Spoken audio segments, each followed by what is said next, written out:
I would have hunted them. Every one of them playing these silly games. That 1-800 ambulance chaser would have wished one came. But 911 is a joke. Public enemy #1, I've been ranked. The rock's not crumbling. Unless another one fumbled his, wonder how I get the blame. Niggas' teeth is tumbling out their mouth, and somehow I'm the one who done it. It's a murder mystery game. The Wonder King, my children and some of them. Have you niggas no shame? Y'all trying to get under skin? I really get under skin as unharmed player. Y'all thugs with y'all thumbs again. Everybody think they're the ones insane. You're no maniac. Watch how Saniac in my presence, nigga, shrink. I need a new therapist. This working. I'm truly on the brink. Y'all better not encourage. Hello, everybody. Hope y'all are doing good. Last night, things got really interesting when Jay-Z stepped onto the Roots picnic stage and inserted himself directly into what we like to call the capital C conversations.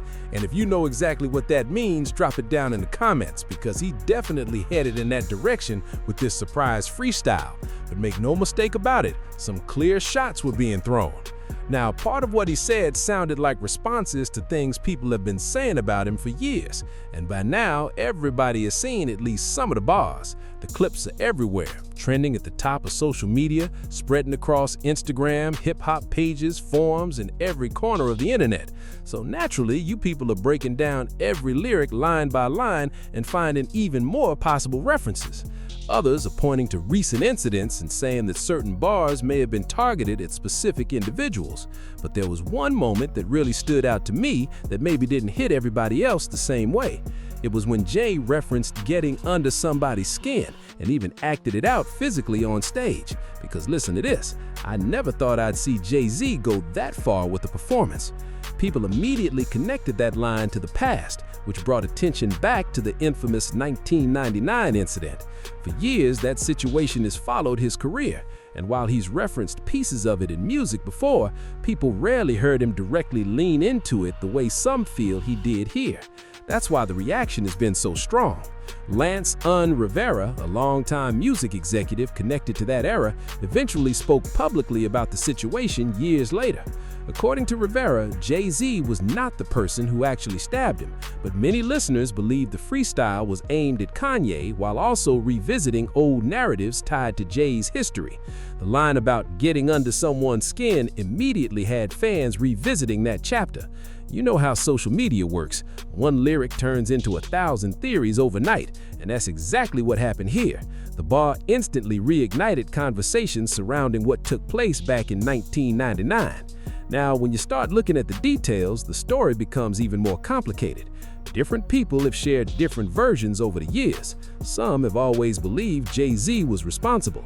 Others point to legal outcomes and later interviews as evidence that the story wasn't as simple as it first appeared. What we do know is that Jay ultimately accepted a plea agreement after facing serious legal consequences connected to the incident. That decision closed one chapter legally, but it never stopped people from debating what actually happened. Over the years, Rivera has discussed the situation in multiple interviews. In those appearances, he maintained that Jay-Z was not the individual who actually stabbed him.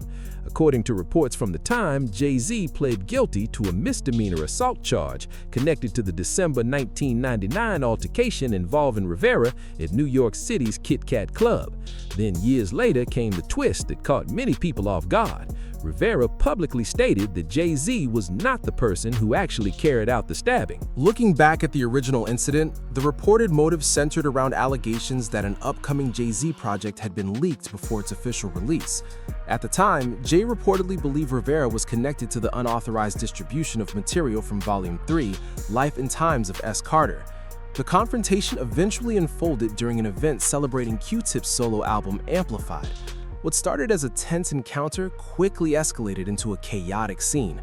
Reports stated that Rivera suffered a shoulder injury and was also struck during the larger altercation involving several people. And once everything had settled, the legal process began. That's where the plea deal entered the picture and became one of the most discussed chapters in hip-hop history. Facing a felony assault case that could have landed him behind bars for up to 15 years, Jay-Z ultimately took a plea deal and admitted guilt to a reduced third-degree misdemeanor assault charge in October 2001. Instead of prison time, he received 3 years of probation. And listening to this, Rivera later reached an out-of-court settlement with Jay-Z on behalf of his son that was reportedly worth somewhere between $500,000 and $1 million before declining any further cooperation with prosecutors. Jay-Z even addressed the situation in his own book, and over the years, it has continued to pop up in conversations throughout the hip-hop world. The thing is, for a long time, it mostly lived in the rumor category, because very few people who were actually there ever publicly claimed they saw exactly what happened. Hold up, Jay-Z himself also never really stepped forward back then and openly claimed responsibility the way people are discussing it today. Because of that, the entire situation stayed surrounded by questions, with fans debating what really happened and what didn't. You also have to remember this was before social media, before everybody had cameras in their pockets, and before every moment instantly went viral. Then there was the angle that Nas brought up during the famous Ether era, suggesting that someone in Jay-Z's camp may have actually been responsible and that Jay simply took the fall for street credibility. That was one of the narratives Nas threw into the conversation at the time, and man, it definitely got people talking. So seeing this topic resurface more than 2 decades later feels like a completely different discussion now. But that's what makes it so fascinating. I remember how much attention Jay-Z was getting during that period, and if we're being real, the controversy almost seemed to increase his profile even more. Every project he touched felt like it was going platinum, and the story surrounding him only made people pay closer attention. Even the jackets he wore became must-have items in the streets because everybody wanted to copy the look. The Rocawear brand exploded in popularity, no question about it. Of course, the music deserves a lot of that credit too, nobody can take that away from him. But the overall narrative and larger-than-life image definitely helped fuel the momentum. Now, when people bring up the bootlegging side of the story, Jay's perspective was basically that somebody crossed the line. He was reportedly being told that leaked albums were hurting profits, damaging release plans, and creating problems throughout the business. So from his point of view, he believed he had been betrayed because people around him kept identifying the same person as responsible. What's wild is that when others later discussed the situation, some almost made it sound like leaking and bootlegging had become part of the marketing machine itself. They also pointed out that Jay-Z worked closely with major mixtape figures and bootlegging legends like DJ Clue, which led people to wonder why certain individuals were treated differently from others. That's where the story starts getting complicated because everyone seems to have a different version of events. Some claim there was an argument, Jay-Z was surrounded by a large entourage, and maybe somebody else actually did it instead of Jay himself.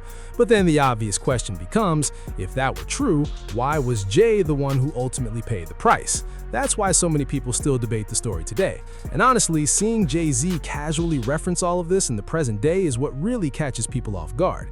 It's almost like he's saying, yeah, I'm comfortable enough now to acknowledge it, and he even used it as a reference in my lyrics. But let's keep it real here. Jay-Z is a veteran performer standing on that stage. He knows exactly how rap works. He understands the culture, the conversations, and every headline attached to his name. And trust me, he has definitely heard everything people have been saying about him over the years. That's exactly why he's responding to all these people through this freestyle and this little a cappella style performance right here. And let's keep it real, I honestly feel like Jay-Z has something bigger on the horizon. Maybe an album rollout, and this all fits perfectly into that strategy of saying, everybody's been mentioning my name, I've got shows lined up this summer, I'm doing interviews, and now I'm back in performance mode. He already sat down for a couple of major interviews, whether it was GQ or somewhere else, and now he's stepping back into the spotlight. So why not take it a step further and turn the temperature all the way up? Let me address the Busby situation, the Tory Lanez conversation, the Roc Nation and Megan Thee Stallion drama, and while I'm at it, let me throw a few shots at Dame too.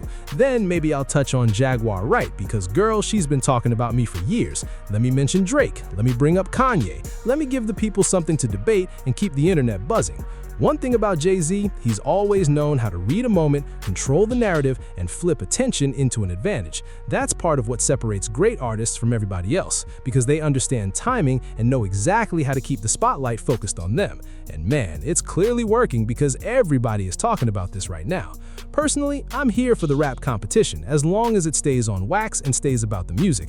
I don't look at any of the names he mentioned and see some serious street war brewing from it. So hold up, let's raise the stakes a little bit. Somebody needs to get in the booth and fire back. You already know the reactions are about to go crazy.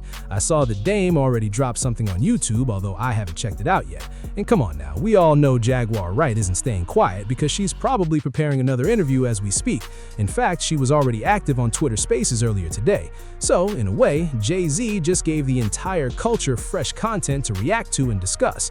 And from my side, you already know I'm covering every response, every interview, and every new development that comes out of this. Drop your thoughts in the comments and let me know where you stand on all of it. Thanks for watching, and make sure you subscribe to the channel for more updates.